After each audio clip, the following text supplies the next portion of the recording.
Assalamualaikum warahmatullahi wabarakatuh. Perkenalkan, saya Heni Oktaviani, mahasiswa semester 5 Tasawuf Psikoterapi UIN Sajid Ali Rahmatullah Tulungagung. Di sini saya akan menjelaskan secara singkat tentang review materi tasawuf kontemporer yang diambil dari materi perkuliahan kami selama 1 semester terakhir ini. Jadi, video ini dibuat untuk memenuhi tugas UAS mata kuliah tasawuf kontemporer saya. Jadi di sini ada 10 materi yang akan saya ulas, yaitu yang pertama adalah semarak spiritualitas di jagat maya, yang meliputi cyber spirituality, Tuhan di internet, help God orang-orang dan rumah ibadah virtual, spirit channel, serta .com yang merupakan jalan spiritual baru. Yang kedua ada memahami pikiran tasawuf Fadlur Rahman.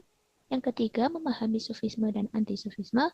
Yang keempat, serangan anti-sufisme Eropa yang berupa jihad kecil, jihad besar, dan godaan-godaan duniawi. Yang kelima ada konsepsi modernisasi tasawuf dari Ziago Kalb dan Muhammad Iqbal. Yang keenam ada tasawuf sebagai pembebasan manusia modern Said Hussein Nasr. Dan yang ketujuh ada tasawuf dan pembangunan oleh Hasan Hanafi.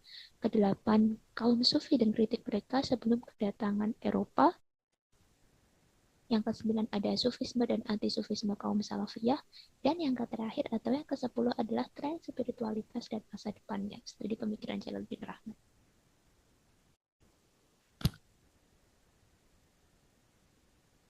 Jadi ini ada sedikit perkenalan ulang dari saya. Nama saya adalah Heni Oktaviani, kelas tasawuf psikoterapi 5A, NIM 1860303223043. Mata kuliah ini adalah tasawuf kontemporer dan dosen pengampunya adalah Dr. Bani MPDI. Baik, langsung saja saya mulai untuk review materinya. Materi yang pertama yaitu semarak spiritualitas di jagat maya.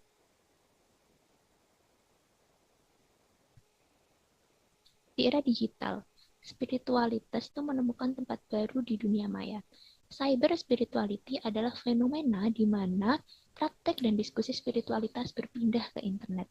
Konsep Tuhan di internet menggambarkan bagaimana individu mencari Tuhan melalui media online, baik melalui forum, aplikasi, maupun rumah ibadah virtual yang menciptakan ruang untuk doa dan meditasi secara daring. Platform seperti HelpGod menjadi saluran untuk berbagi masalah dan doa. Selain itu, Spirit Channel dan situs.com yang menawarkan jalan spiritual baru memungkinkan orang untuk belajar tasawuf, melakukan zikir, atau bahkan berkonsultasi dengan guru spiritual tanpa batasan geografis.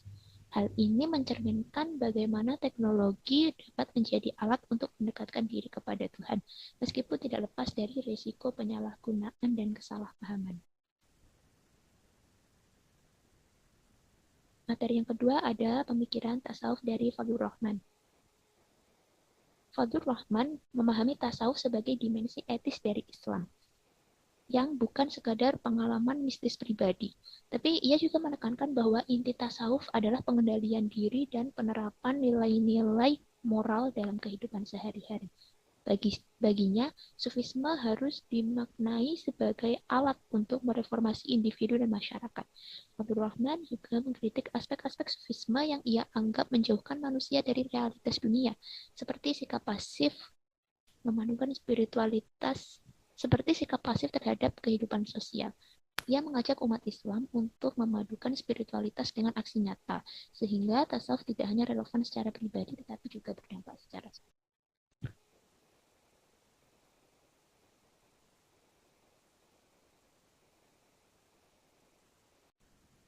Materi yang ketiga yaitu ada memahami sufisme dan anti-sufisme. Sufisme adalah tradisi mistis dalam Islam yang bertujuan untuk mencapai hubungan langsung dengan Tuhan melalui zikir, meditasi, dan cinta ilahi. Namun, tradisi ini sering dikritik oleh kaum anti-sufisme yang menganggap bahwa beberapa praktek sufi itu adalah bid'ah atau menyimpang dari ajaran Islam. Kritik ini biasanya datang dari kelompok yang literalistik atau puritan yang berpegang teguh pada teks Al-Quran dan hadis, serta memaknai atau menafsirkan Al-Quran dan hadis itu hanya berdasarkan teksnya, atau hanya berdasarkan literaturnya. Pertentangan ini seringnya melibatkan isu-isu seperti penggunaan musik dalam ibadah atau dalam konteks kehidupan sehari-hari selain ibadah, lalu juga masalah penghormatan terhadap wali, dan ritual-ritual tertentu yang dianggap tidak memiliki dasar syariat.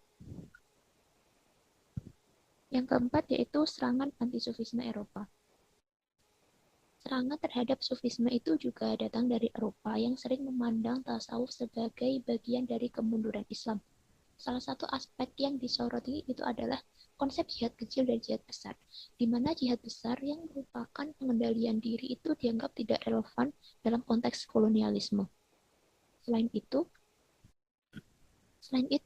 godaan duniawi dalam beberapa tarekat menjadi alasan kritik bahwa sufisme terlalu berfokus pada pengalaman pribadi dan kurang berkontribusi kepada masyarakat. Karena pengalaman pribadi itu kan bersifat subjektif, sedangkan untuk melahirkan ilmu pengetahuan itu mereka beranggapan bahwa harus bersifat objektif. Jadi kritik ini mencerminkan ketidakpahaman Eropa terhadap esensi tasawuf sebagai jalan spiritualitas yang mendalam. Kelima, ada konsepsi modernisasi tasawuf dari Ziauqab dan Muhammad Iqbal. Ziauqab melihat tasawuf sebagai bagian dari tradisi Islam yang bisa diadaptasi untuk membangun budaya modern. Ia menekankan pentingnya mereformasi praktek-praktek sufisme agar relevan dengan tantangan zaman. Sebaliknya, Muhammad Iqbal itu memandang tasawuf sebagai sumber energi spiritual untuk melawan stagnasi masyarakat Muslim. Ia menekankan khudi atau ekoposin individu dalam mencapai kebebasan dan kemajuan. Bagi Muhammad Iqbal, tasawuf itu bukan hanya tentang menjauh dari dunia, tetapi juga memanfaatkannya untuk menciptakan peradaban yang lebih baik.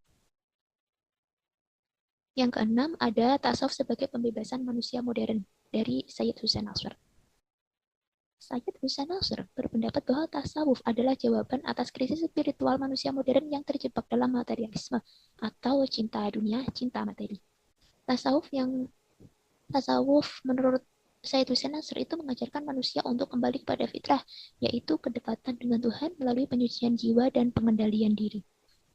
Nasr menyoroti bahwa ajaran-ajaran tasawuf itu tidak hanya relevan untuk individu, tetapi juga untuk masyarakat modern yang membutuhkan keseimbangan antara spiritualitas dan teknologi.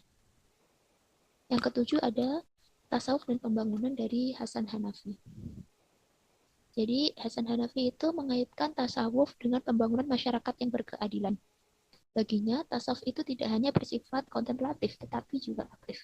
Ia mendorong umat Islam untuk menerapkan nilai-nilai tasawuf dalam kehidupan sosial, politik, dan ekonomi, sehingga tercipta transformasi yang berdampak nyata.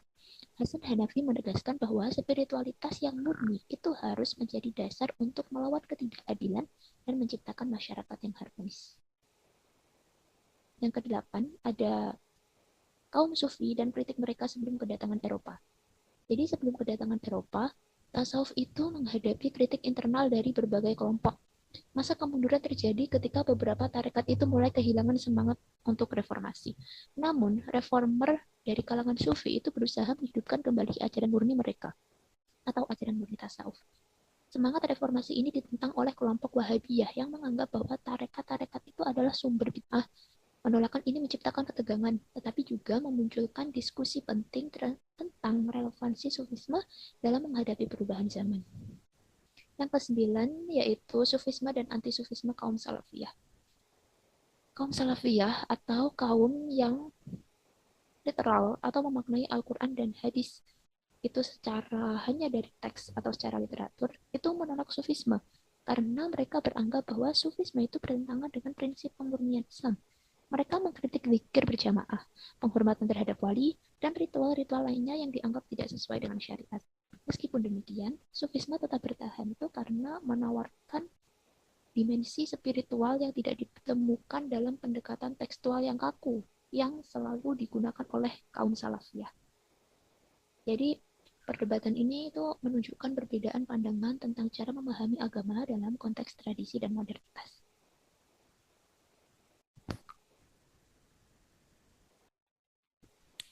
Dan materi yang terakhir yaitu tren spiritualitas dan masa depannya, pemikiran Jalaluddin Rahmat. Jalaluddin Rahmat itu melihat spiritualitas modern sebagai respons terhadap krisis batin manusia. Di era materialisme atau di zaman yang serba materi ini, banyak orang mencari makna hidup melalui jalan spiritual, termasuk tasawuf. Ia memprediksi bahwa tren spiritualitas akan terus berkembang dengan fokus pada integrasi nilai-nilai religius dan modernitas. Tasawuf dengan ajarannya yang fleksibel itu dipandang sebagai salah satu pendekatan utama untuk menjawab kebutuhan spiritualitas masyarakat di masa depan.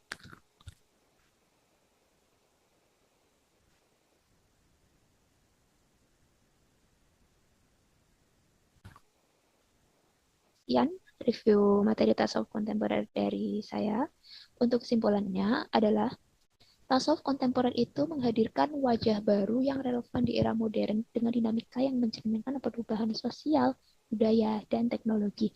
Keseluruhan materi ini menggambarkan bahwa tasawuf sebagai tradisi Islam yang dinamis dan adaptif tidak hanya berperan dalam pengembangan spiritual individu, tetapi juga memberikan kontribusi besar pada reformasi sosial, pembangunan masyarakat, dan respons terhadap tantangan modernitas. Tasawuf juga memiliki potensi besar untuk terus berkembang sebagai jembatan antara spiritualitas dan realitas kontemporer di kehidupan yang modern. Sekian untuk review atau ulasan materi dari saya. Atas kurang lebihnya, saya mohon maaf yang sebesar-besarnya. Terima kasih atas perhatiannya. Wassalamualaikum warahmatullahi wabarakatuh.